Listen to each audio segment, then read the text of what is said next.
Chief justice of Pakistan full court تشکیل دیں 2023 Maryam Nawaz chief justice of Pakistan full court تشکیل دیں 1997 نواز شریف 2023 میں ججوں کی تقسیم اور 1997 میں کیا ایسے حالات بنے تھے کہ اس کے بعد نواز شریف صاحب نے سپریم کورٹ پر حملہ کر دیا اور جسٹس سجاد علی شاہ کو بھاگنا پڑا، یعنی کہ وہ سپریم کورٹ کی بلڈنگ سے ہی بھاگ گئے۔ جسٹس سجاد علی شاہ اپنی کتاب law courts in a glass house میں نواز شریف سے شہباز شریف اور مجید نظامی کی موجودگی میں ہونے والی ملاقات کے متعلق لکھتے ہیں۔ نواز شریف نے ان سے پوچھا آپ کب ریٹائرڈ ہو رہے ہیں؟ میں نے کہا اگلے سال فروری میں میری ریٹائرمنٹ ہے۔ نواز شریف نے سوال کیا ریٹائرمنٹ کے بعد کیا پروگرام ہے؟ میں نے بتایا ریٹائرمنٹ کے بعد میں مدینہ میں رہنا پسند کروں گا، باقی زندگی روضہ رسول صلی اللہ علیہ وآلہ وسلم کے قریب گزارنا چاہوں گا۔ نواز شریف نے سنجیدگی سے کہا انہیں ریٹائرمنٹ کے بعد میری ضرورت پڑے گی، اگر میں صحیح معنوں میں ان کی مدد کروں تو ریٹائرمنٹ کے بعد مجھے کسی اہم عہدے پر تعینات کریں گے۔ جسٹس سجاد علی شاہ نے بعد ازاں کئی میٹنگز میں کھل کر کہا نواز شریف مجھے رفیق طاہر کی طرح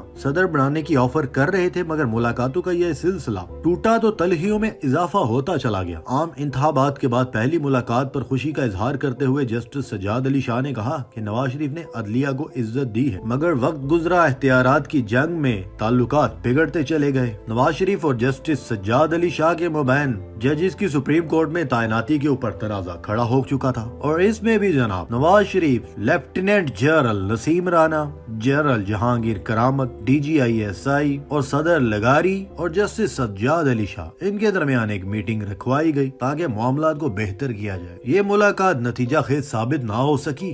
جسٹس سجاد علی شاہ وہ پیچھے ہٹنے کو وہ بھی تیار نہیں تھے۔ سجاد علی شاہ اپنی کتاب میں لکھتے ہیں کہ 30 اکتوبر کی رات DGI لیفٹیننٹ جنرل نسیم رانا آرمی چیف جہانگیر کرامت کا یہ پیغام لے کر ان کے پاس آئے کہ 5 ججوں کی سپریم کورٹ تعیناتی سے متعلق میری سفارشات مان لی گئی ہیں اور اس کا باقاعدہ اعلان اگلے روز کر دیا جائے گا۔ نواز شریف نے اس وقت سیاسی مصلحت کے تحت وقتی پسپائی اختیار کر لی۔ 31 اکتوبر 1997 کو قومی اسمبلی میں تقریر کرتے ہوئے 5 ججوں کی تعیناتی کا اعلان کر دیا۔ 4 نومبر 1997 کو جاری کیے گئے وزارت قانون کے نوٹیفکیشن کے مطابق جسٹس شیخ ریاض احمد، جسٹس مامون، جسٹس چودھری عارف، جسٹس منیر شیخ اور جسٹس عبد الرحمان نے سپریم کورٹ کے نئے ججز کے طور پہ حلف اٹھا لیا۔ اسی روز جسٹس وجی الدین سندھ ہائی کورٹ کے چیف جسٹس بنے۔ محبوب علی خان نے پشاور ہائی کورٹ کے چیف جسٹس، جبکہ راشد عزیز خان نے لاہور ہائی کورٹ کے چیف جسٹس کے طور پہ حلف لیا۔ اس نوٹیفکیشن کے بعد یوں لگا جیسے یہ طوفان تھم گیا ہے، لیکن ایسا ہرگز نہ تھا۔ یہ تو صرف ایک وقتی تازہ دم ہونے کا بہانہ تھا۔ عدلیہ اور انتظامیہ کے درمیان فیصلہ کن جنگ شروع ہونے کو تھی۔ دونوں فریقین اپنے لشکر کی صف بندی میں مصروف تھے۔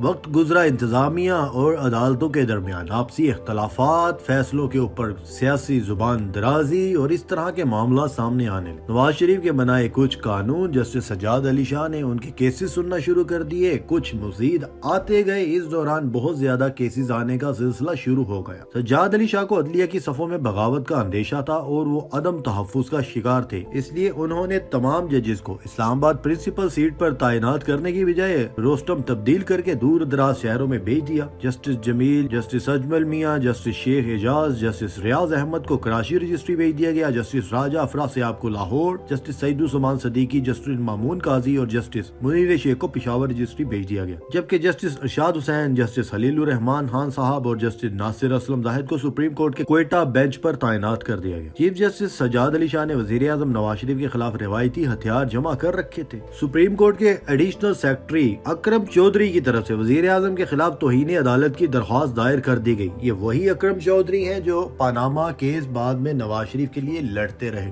یہ اس وقت نواز شریف کے خلاف توہین عدالت کے لیے جاتے ہیں اور جسٹس سجاد علی شاہ سے کہتے ہیں آپ نے نواز شریف کا جو ایک قانون ہے جس کو پاس نہیں ہونے دیا، نواز شریف نے اس کے بعد آپ کی توہین کی ہے۔ دوسری درخواست اقبال حیدر ایڈوکیٹ نے دائر کی، اس میں 13ویں ترمیم کو چیلنج کیا گیا اور درخواست کی گئی اس ترمیم کو کالعدم قرار دیتے ہوئے 58(2)B کے تحت صدر کے سمنیہ تحریر کرنے کے اختیارات کو بحال رکھا جائے۔ جسٹس سجاد علی شاہ نے دونوں درخواستیں سماعت کے لیے قبول کی۔ جسٹس سجاد علی شاہ کی سربراہی میں سماعت کرنے والے سپریم کورٹ کے 3 رکنی بینچ نے توہین عدالت کے ریٹ پر وزیر اعظم نواز شریف سمیت تمام فریقین کو نوٹس جاری کر دیا اور پھر 17 نومبر 1997 کو نواز شریف کو ذاتی حیثیت میں پیش ہو کر اس کا شوکاز نوٹس کا جواب دینے کا کہا گیا کہ کیوں نہ آپ کے خلاف توہین عدالت کی کارروائی کی جائے۔ نواز شریف نے عدالتی حکم کے مطابق سپریم کورٹ میں حاضر ہونے کا اعلان کیا دیا، عدالت میں پیش بھی ہوئے، وضاحت بھی کی اور بولے عدلیہ کا احترام کرتے ہیں، اگر ان کے الفاظ سے کسی کی دل آزاری ہوئی ہوگی تو ہم معذرت ہاں ہیں۔ تاہم نواز شریف نے خود کو عدلیہ کے رحم و کرم پر پھینکتے ہوئے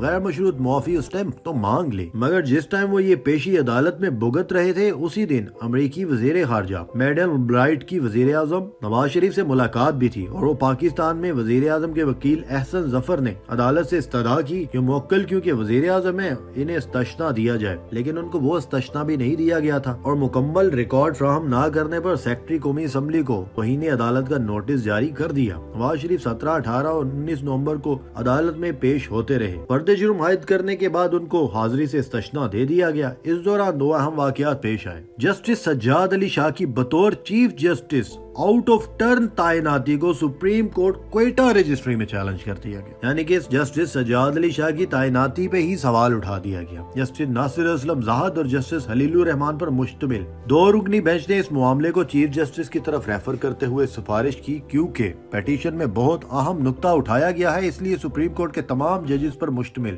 فل کورٹ تشکیل دیا جائے، یعنی کہ چیف جسٹس سجاد علی شاہ کی تعیناتی پہ کویسچن کھڑے کیے اور کہا کہ جی اس پہ فل کورٹ بنایا جائے۔ یہ 1997 کی بات ہے جو آپ کے سامنے رکھی جا رہی ہے۔ آگے دیکھیے دوسرا واقعہ جو ہوا۔ دوسری پیشی رفت یہ ہوئی قومی اسمبلی اور پھر سینٹ میں توہین عدالت کے قانون میں ترمیم کا بل منظور کر لیا گیا۔ نئی ترمیم کے تحت توہین عدالت کے مقدمے میں سزا ہونے پر نہ صرف ملزم کو انٹرا کول اپیل کا حق دیا گیا بلکہ یہ بھی کہہ دیا گیا جن ججز نے سزا دی ان کے علاوہ سپریم کورٹ کے تمام ججوں پر مشتمل لارجر بینچ اپیل کی سماعت کرے گا، اور جب تک فیصلہ نہیں ہو جاتا تب تک سپریم کورٹ کا فیصلہ معطل رہے گا اور اس پر عمل درآمد نہیں ہوگا۔ مماثلت دیکھیں، ابھی جو الیکشن اور خیبر پختونخوا کا جو بھی کیس چل رہا ہے اس پہ رائے میں اس کو ذرا ملا کے دیکھیے کہ کیسے جسٹس اعجاز الحسن اور جسٹس مظاہر نقوی ان پہ اعتراضات اٹھائے گئے، کیونکہ انہوں نے ہمیں پہلے سزائیں دی ہوئی ہیں، لہٰذا ان کو اس میں سے نکالا جائے اور پھر فل کورٹ تشکیل دیا جائے جو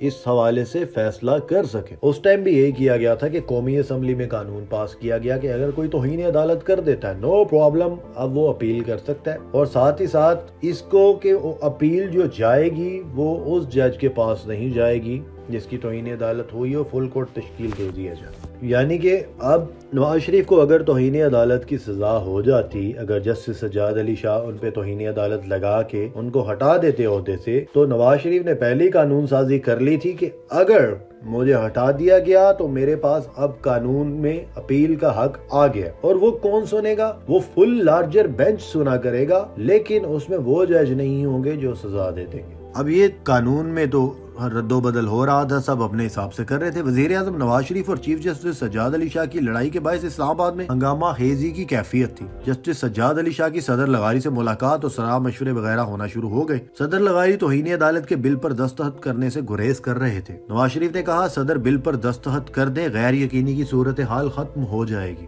حکومت نے پھر بحران کے حل کے لیے جناب آرمی چیف کی خدمات حاصل کرنے کا فیصلہ کیا۔ اس دوران وفاقی شرعی عدالت میں توہین عدالت کے قانون کو چیلنج بھی کر دیا گیا اور اس میں موقف اختیار کیا گیا کہ یہ قانون تو اسلام کے قانون کی خلاف ورزی ہے، انصاف کے منافی ہے۔ نواز شریف صاحب اپنی چالیں چل رہے تھے، جسٹس سجاد علی شاہ اپنے مطابق کھیل رہے تھے۔ 20 نومبر 1997 کو سینٹ سے توہین عدالت کا ترمیمی بل منظور ہونے کے بعد 2 دن بعد جسٹس سجاد علی شاہ، جسٹس بشیر جہانگیری اور جسٹس چودھری محمد عارف پر مشتمل 3 رکنی بینچ بناتے ہیں اور وہ توہین عدالت کے اس ترمیمی بل کو معطل کر دیتے ہیں۔ صدر لغاری کو حکم دیا گیا اس بل پر دستخط نہ کریں۔ اس دوران خبر ملی آرمی چیف جنرل جہانگیر کرامت کی کوشش سے مصالحت کی راہ ہموار ہوئی ہے۔ سجاد علی شاہ اپنی کتاب میں لکھتے ہیں لا کورٹس ان گلاس ہاؤس میں جناب جمعرات اور جمعہ کی درمیانی شب 20 نومبر 1997 کو میں راولپنڈی اپنے گھر پر تھا۔ D G I S I lieutenant general Naseeb Rana سامنے آئے اور آرمی چیف کا پیغام پہنچایا کہ عدلیہ اور حکومت کے درمیان ڈیڈ لاک سے متعلق بریک تھرو ناگزیر ہے، اور انہوں نے درخواست کی کہ نواز شریف کی جو آپ کے